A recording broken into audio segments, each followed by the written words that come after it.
ಚಾಲಕನ ನಿಯಂತ್ರಣ ತಪ್ಪಿದ ಸಾರಿಗೆ ಬಸ್ಸೊಂದು ಹಳ್ಳಕ್ಕೆ ನುಗ್ಗಿದ ಘಟನೆ ಮಂಡ್ಯ ಜಿಲ್ಲೆಯ ಕೆಆರ್ಪೇಟೆ ತಾಲೂಕಿನ ಕೊಟಹಳ್ಳಿಯಲ್ಲಿ ನಡೆದಿದೆ. ಹೊಳೆ ನರಸೀಪುರದಿಂದ ಕಿಕ್ಕೇರಿಗೆ ಬರ್ತಾ ಇದ್ದ ವೇಳೆ ಈ ಘಟನೆ ನಡೆದಿದೆ. ಅಪಘಾತಕ್ಕೀಡಾದ ಬಸ್ನಲ್ಲಿ ಶಾಲಾ ಕಾಲೇಜು ವಿದ್ಯಾರ್ಥಿಗಳು ಸೇರಿದಂತೆ 40ಕ್ಕೂ ಹೆಚ್ಚು ಮಂದಿ ಪ್ರಯಾಣ ಮಾಡ್ತಿದ್ರು.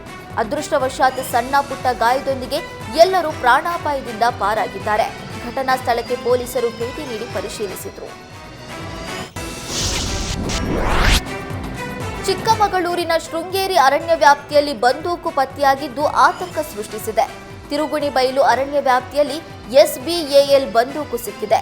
ಇತ್ತೀಚೆಗೆ ಶರಣಾದ ನಕ್ಸಲ್ ರವೀಂದ್ರಗೆ ಈ ಬಂದೂಕು ಸೇರಿದೆ ಎಂದು ಹೇಳಲಾಗ್ತಿದೆ.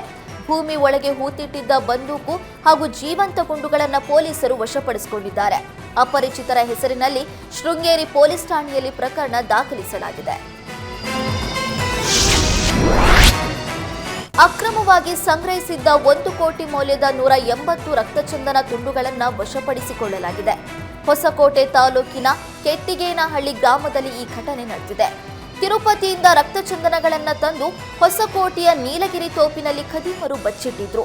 ಈ ಬಗ್ಗೆ ಖಚಿತ ಮಾಹಿತಿ ಪಡೆದ ಆಂಧ್ರ ಹಾಗೂ ತಿರುಮಶೆಟ್ಟಿ ಠಾಣೆ ಪೊಲೀಸರು ಜಂಟಿ ಕಾರ್ಯಾಚರಣೆ ನಡೆಸಿ ರಕ್ತಚಂದನ ತುಂಡುಗಳನ್ನು ವಶಪಡಿಸಿಕೊಂಡಿದ್ದಾರೆ. ರಕ್ತಚಂದನ ಕದ್ದ ಆರೋಪಿಗಳ ಪತ್ತೆಗೆ ಬಲೆ ಬೀಸಲಾಗಿದೆ.